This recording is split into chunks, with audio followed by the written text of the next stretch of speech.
Usamljeno ostrvo. Dalekovodi u obliku jelena.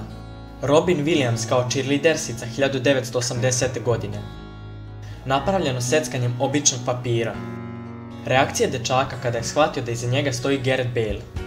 Penzionisani italijanski učitelj Antonio Lacava od stare Vespe napravio je pokretnu biblioteku koja sadrži oko 1200 knjiga i od 2003. godine obilazi zabačena italijanska sela. Kada spavaju, vidre se drže za ruke kako ih talasi ne bi razdvojili. Mesec iz perspektive Vrščana. Najveći most na svetu Milau u Francuskoj. I stabla drveća umeju da budu malo nastrana. Portret Robina Williamsa naslikan u Beogradu ispod Brankovog mosta. Oluja iznad okeana. Ajkula izranja iz vode.